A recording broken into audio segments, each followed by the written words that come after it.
Hello everyone, welcome to electrical department. आज के इस वीडियो में आपका स्वागत है। और आज के इस वीडियो में हम इंडस्ट्रियल इलेक्ट्रॉनिक्स एंड कंट्रोल, ये जो सब्जेक्ट है ये 4th सेमेस्टर का सब्जेक्ट है इलेक्ट्रिकल ब्रांच का। तो इस पर हम ऑब्जेक्टिव क्वेश्चन देखेंगे। हमने एक पिछला वीडियो बनाया था पावर प्लांट इंजीनियरिंग सब्जेक्ट पर एमसीक्यू, उसमें हमने आपको 30 एमसीक्यू बताए थे। उसमें सिर्फ 6 एमसीक्यू जो है आपके एग्जाम में भी, कल का जो एग्जाम हुआ उसमें पूछा गया था।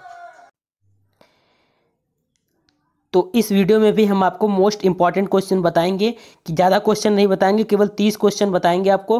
वो आपके सभी सब्जेक्ट के, मतलब कि इस सब्जेक्ट के सभी चैप्टर से क्वेश्चंस होंगे। तो आप इस वीडियो को पूरा अंत तक देखते रहिए। और ये मत सोचिए कि पावर प्लांट इंजीनियरिंग का जो एग्ज़ाम हुआ वो बहुत ही ईजी एग्जाम हुआ, बहुत ही आसानी से हो गया। मतलब बहुत ही ईजी क्वेश्चन आए थे, सभी स्टूडेंट ने कर लिया। और नकल वगैरह भी थोड़ा बहुत हुआ है, तो ऐसा मत सोचिए कि ऐसा भी उसमें होगा। आप लोग अपनी तैयारी से रहिए, बाकी जैसा भी क्वेश्चन आता है उसको आप कर ही लेंगे, ठीक है। तो इस वीडियो को अब हम स्टार्ट करते हैं और मोस्ट इंपॉर्टेंट क्वेश्चन देखते हैं। Filo tutor app, it is India most convenient app for tutor. You can earn up to 20,000 per month spending only 4 hours per day and connects classes 8 to 12 every hour. One of the most unique feature of Philo, you can follow your own schedule, teach student has free from anywhere anytime. You can teach just topics you love. If you are a good at just one or two topics, you can join Philo and earn as much as you want. You want to help student with connect doubts, sometimes exam preparation or homework help. Best platform to get chance to meet and with student ban India. And you can simply register with mobile number and get OTP one verified with PAN upload and simply work with Philo. Pay out easily monthly payment and alternative, जितना पढ़ाओगे उतना कमाओगे। Earn more, learn more and link in video description, download now. तो अब आपके सामने पहला question है। पहला क्वेश्चन कह रहा है कि एक थायरिस्टर है। देखिए एससीआर को थायरिस्टर भी बोला जाता है। तो एक थायरिस्टर है। पहला ऑप्शन है कि पीएनपी डिवाइस, दूसरा है एनपीएन डिवाइस, तीसरा है पीएन डिवाइस और चौथा है पीएन डिवाइस। तो आप लोग इसका आंसर करिए कि बहुत ही इजी क्वेश्चन है, पहले चैप्टर से ही ये क्वेश्चन लिया गया है। जब हम लोग 4th सेमेस्टर में थे तो भी यह सब्जेक्ट मतलब था और बहुत ही इजी सब्जेक्ट था, तो आप लोग पढ़े होंगे। तो बताइए एक थायरिस्टर क्या होता है? पीएनपी डिवाइस होता है, एनपीएन होता है, या फिर पीएनपीएन होता है, या फिर पीएन डिवाइस होता है? तो इसमें देखिए जो सही आंसर है इसका तीसरा वाला ऑप्शन सही है। पीएन डिवाइस होता है जो एक थायरिस्टर होता है। तो तीसरा ऑप्शन जो है वो करेक्ट है। अब हम नेक्स्ट क्वेश्चन देखते हैं। आपका नेक्स्ट क्वेश्चन है क्वेश्चन नंबर दूसरा। देखिए कि कौन सा टर्मिनल एससीआर से संबंधित नहीं है। जो थायरिस्टर होता है उसका कौन सा टर्मिनल जो होता है एससीआर से संबंधित नहीं है। तो इसका आंसर आप लोग बताइए। देखिए पहला ऑप्शन देखिए इसमें दिया गया है। पहला ऑप्शन है एनोड, दूसरा है गेट और तीसरा है बेस और चौथा है कैथोड। तो इसका आंसर आप लोग बताइए कि कौन सा टर्मिनल है जो एससीआर से संबंधित नहीं है। देखिए एससीआर से संबंधित अगर टर्मिनल की बात करें तो आपका एनोड भी जो होता है एससीआर संबंधित होता है, गेट भी होता है और कैथोड भी होता है। तो इसमें जो राइट आंसर है आपका वो तीसरा ऑप्शन सही है। बेस जो होता है वो एससीआर से संबंधित नहीं है। तो तीसरा वाला आंसर जो है इसमें से वो सही है।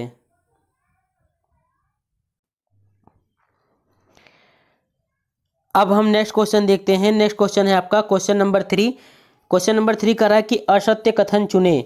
तो पहला ऑप्शन है देखिए SCR is by directional device, और दूसरा ऑप्शन है एससीआर इज कंट्रोल डिवाइस, और तीसरा ऑप्शन है in SCR the gate is the controlling terminal, और चौथा ऑप्शन है SCR are used for high power application. इस प्रकार के भी क्वेश्चन एग्जाम में पूछे जाते हैं। तो देखिए इसमें एससीआर आपको पता होगा कि एससीआर जो होता है एक प्रकार का कंट्रोल डिवाइस है, तो ये तो सही है बिल्कुल भी।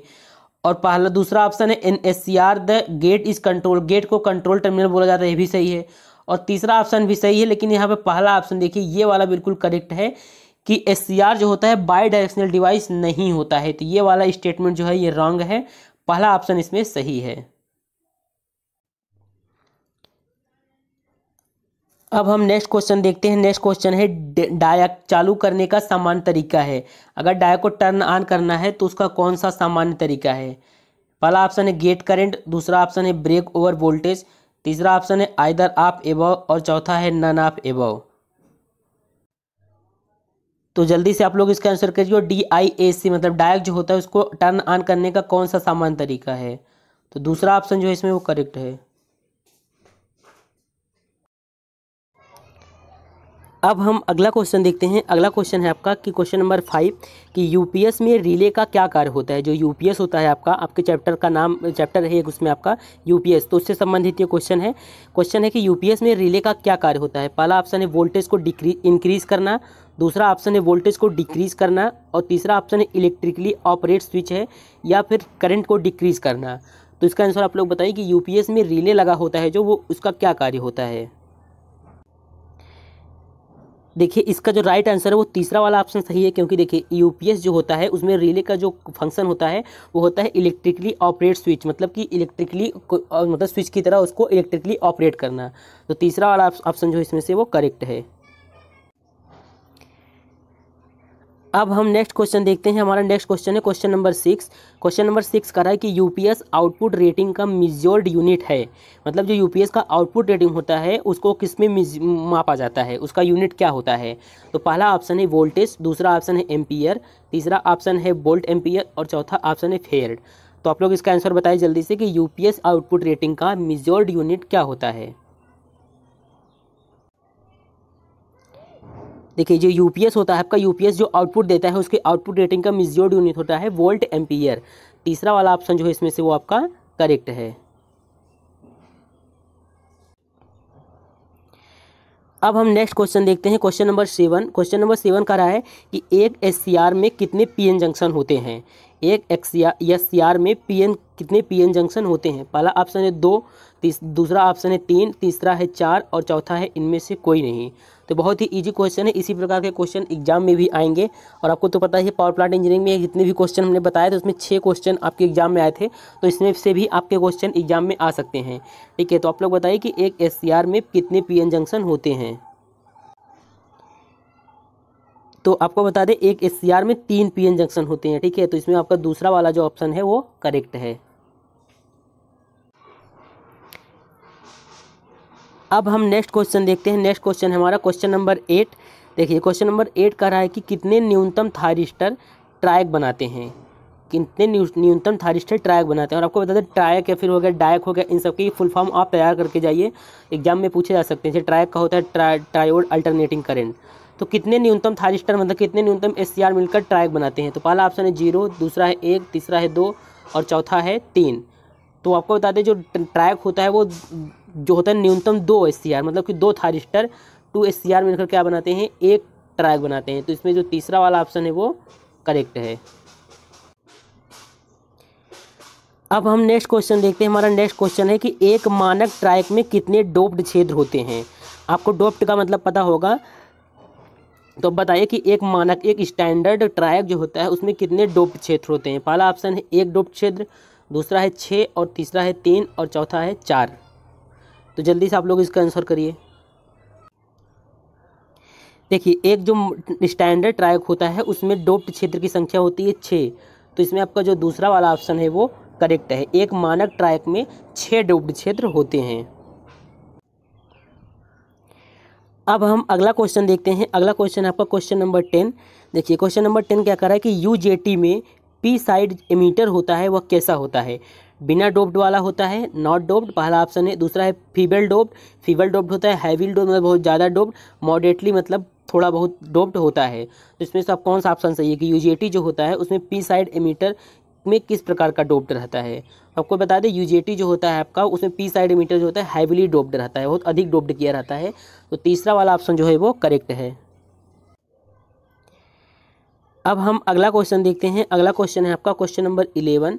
देखिए क्वेश्चन नंबर 11 क्या कह रहा है कि efficiency of a centre tapped full wave rectifier, मतलब कि जो centre tapped full wave rectifier होता है, आप लोगों ने रेक्टिफायर पढ़ा होगा, half wave rectifier, full wave rectifier. तो जो centre tapped full wave rectifier होता है उसकी एफिशिएंसी कितनी होती है।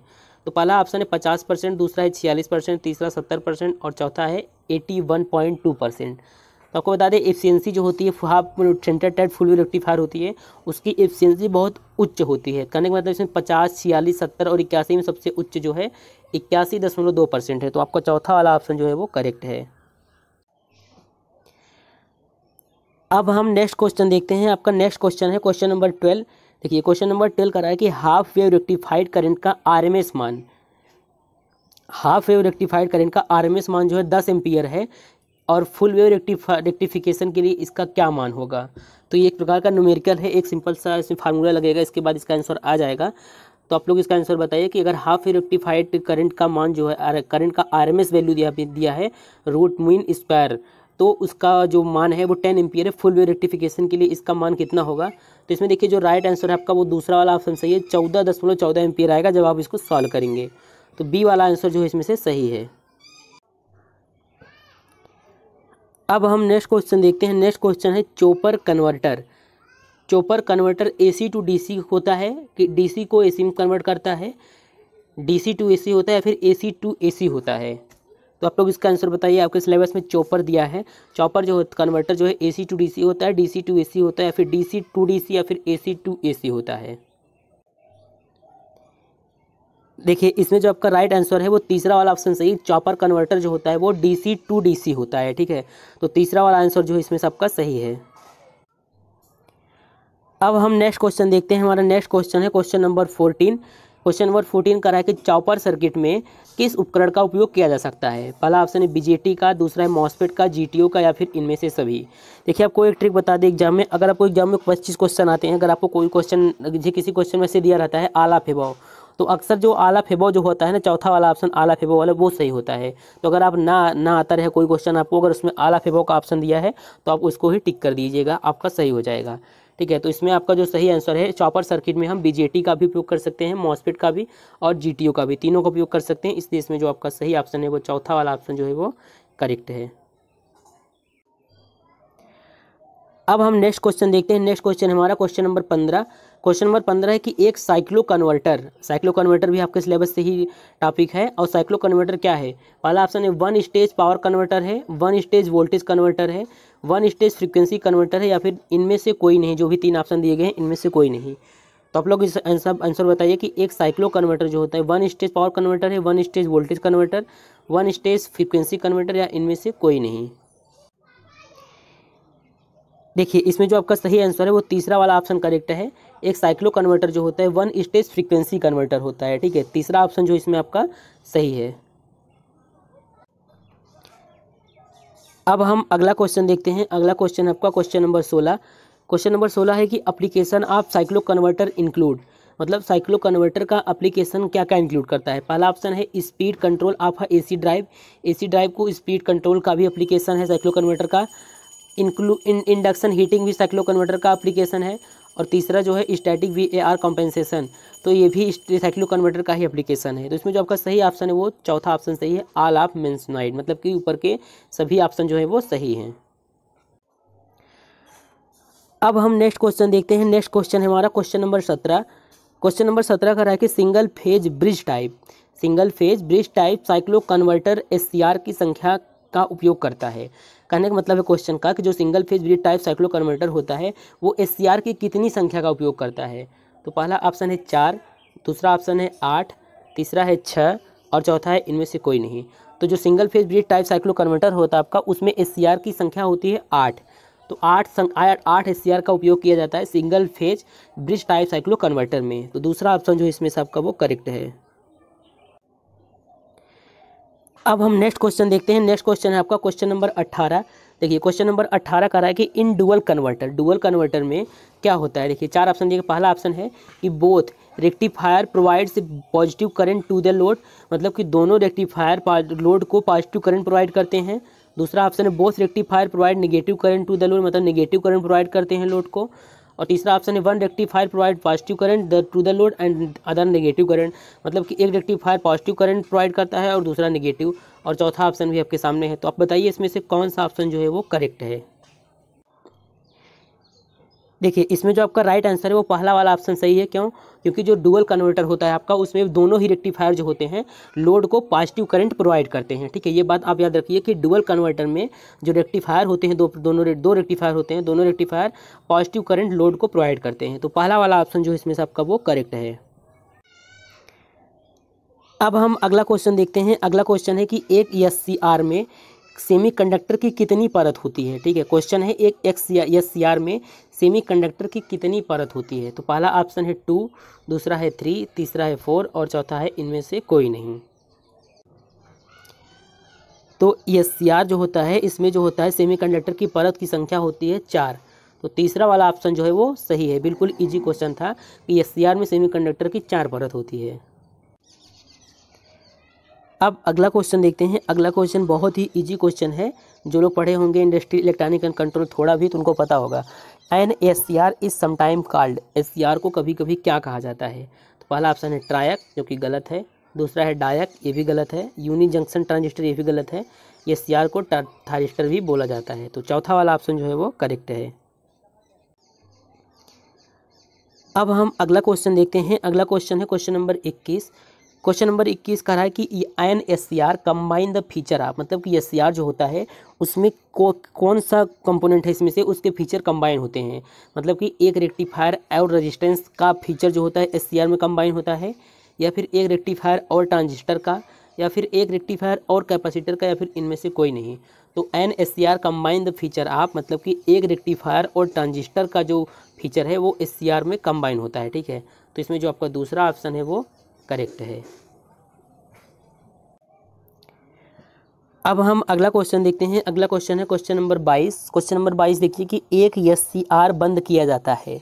एक एससीआर बंद किया जाता है। पहला ऑप्शन है रिड्यूसिंग एनोड वोल्टेज टू 0, मतलब कि एनोड वोल्टेज को घटाकर 0 करके, या फिर दूसरा ऑप्शन रिड्यूसिंग गेट वोल्टेज को 0 करके, रिवर्स बाइसिंग गेट को रिवर्स बाइस करके, नन ऑफ द अबव, इनमें से कोई नहीं। एक एससीआर को टर्न ऑफ कैसे करते हैं।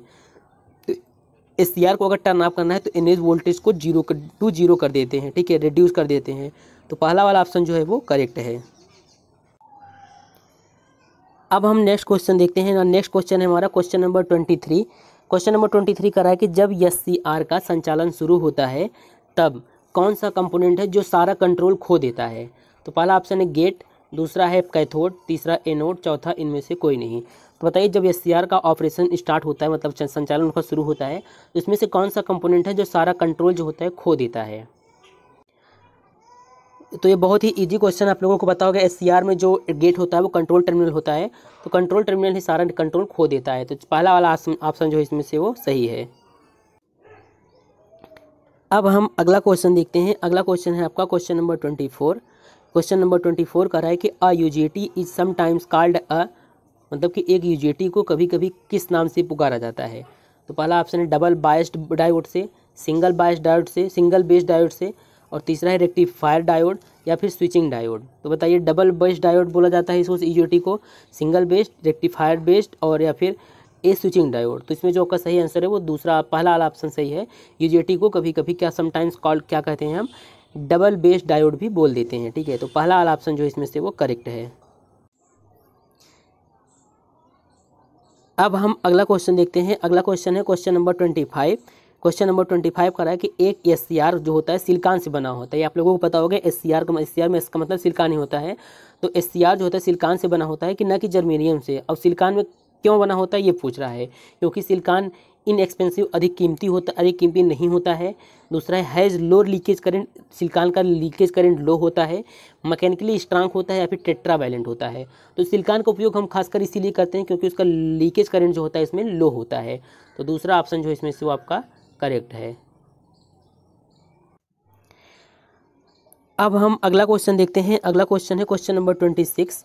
क्वेश्चन नंबर 26 कह रहा है कि the 3 terminal of a triac are, जो ट्रायक होता है आपका उसमें 3 टर्मिनल कौन कौन से होते हैं। Drain, source, gate, 2 main terminal and gate terminal, मतलब कि 2 मेन टर्मिनल होते हैं और एक गेट टर्मिनल। तीसरा ऑप्शन है कैथोड, एनोड एंड गेट, और चौथा है एनोड, सोर्स, गेट। तो आप लोग बताइए जो ट्रायक होता है उसमें मेन 3 टर्मिनल कौन कौन से होते हैं। तो देखिए इसमें जो आपका राइट आंसर है वो दूसरा वाला ऑप्शन सही है। क्यों, क्योंकि जो ट्रायक होता है उसमें जो तीनों टर्मिनल होते हैं उसमें 2 मेन टर्मिनल होते हैं और एक गेट टर्मिनल होता है। तो दूसरा वाला ऑप्शन जो है सही है। अब आपको कुछ टिप्स दे देते हैं आज के इस वीडियो में। आईईसी जो आपका सब्जेक्ट था इसमें इतने ही इंपॉर्टेंट क्वेश्चन थे। ये क्वेश्चन आप तैयार कर लीजिए, इसमें से 4 या 5 क्वेश्चन तो एग्जाम में आ ही जाएंगे। ठीक है, तो आपको बता दें जो आपका इस टाइम अभी ऑनलाइन एग्जाम हो रहा है, इसमें एक नया फीचर जुड़ के आया है कि आपको जो चैट जो प्रॉक्टर होता है वो जैसे यहाँ पे आपका देखिए चैट वाला विंडो, जैसे यहाँ पर देखिए आपको यहाँ पर चैट वाला विंडो दिखता होगा, यहाँ पर आप प्रॉक्टर को चैट का रिप्लाई वगैरह देते हैं। लेकिन अगर आपको देखिए प्रॉक्टर को अगर लगता है कि अगर आप नकल कर रहे हैं तो प्रॉक्टर को एक विंडो और खुल के आता है, यहाँ पर एक मतलब ऑप्शन खुल के आता है और यहाँ पर प्रॉक्टर जो होता है लाइव आपको देखता है, लाइव वार्निंग देता है, मतलब प्रॉक्टर को भी आप फेस टू फेस देख सकेंगे और वो आपको वार्निंग देकर डांट भी सकता है, कुछ भी कर सकता है, ठीक है। तो अगर ऐसा होता है आपके साथ तो डरने की कोई ज़रूरत नहीं है। बहुत से स्टूडेंट ये सोच रहे हैं कि प्रॉक्टर लाइव आके अगर वार्निंग देता है तो इसका मतलब यूएफएम का केस बनेगा, ऐसा कोई दिक्कत नहीं है। ये जो बहुत ज़्यादा नकल हो रहा था बीटीयूपी का ऑनलाइन एग्जाम में, इसलिए ये खास फीचर जोड़ दिया गया है कि प्रॉक्टर अब आपको लाइव आके मतलब कि आपको वार्निंग दे सकता है। तो ऐसा डरने की बात नहीं है, कोई यूएफएम का केस वगैरह नहीं लगेगा। अगर प्रॉक्टर अगर जैसे कि लाइव आकर आपको वो जो वार्निंग देता है जैसा कहता है, आप लोग वैसा उसको बोल के रिप्लाई दीजिए। और ध्यान दीजिए कि आपके अपने मोबाइल को मतलब कि जिस लैपटॉप में मोबाइल को अगर एग्जाम दे रहे हैं उसमें ईयरफोन वगैरह कनेक्ट ना करिए, क्योंकि अगर आप ईयरफोन कनेक्ट करते करे रहेंगे और लाइव चैट के लाइव वीडियो अगर आएगा प्रॉक्टर सामने आपको, आप बोलेंगे उसको आवाज़ ही नहीं जाएगा, फिर आप क्या करेंगे जल्दबाजी में ईयरफोन उठा के बोलने लगेंगे, तो वो समझ जाएगा कि आपने ईयरफोन को कनेक्ट किया है। तो ऐसा मत करिएगा, कोई ईयरफोन वगैरह मत करिएगा। जैसे कि आप जैसे लाइव चैट प्रॉक्टर वार्निंग देता है तो आप मैसेज टाइप करके उसको बताते हैं, जैसे अगर लाइव आता है तो फेस टू फेस आपको बोल के बताना होगा कि हाँ सर ऐसा ऐसा है, कोई दिक्कत नहीं है, नकल नहीं कर रहे हैं, जैसा भी होगा ऐसे बताना है, ठीक है। तो आप लोग ये क्वेश्चन तैयार कर लीजिए, इसका पीडीएफ आपको टेलीग्राम पर दे देंगे। तो अब हम मिलते हैं नेक्स्ट वीडियो में, अगले सब्जेक्ट का भी एमसीक्यू इंपॉर्टेंट जल्द ही आपको हम प्रोवाइड करा देंगे।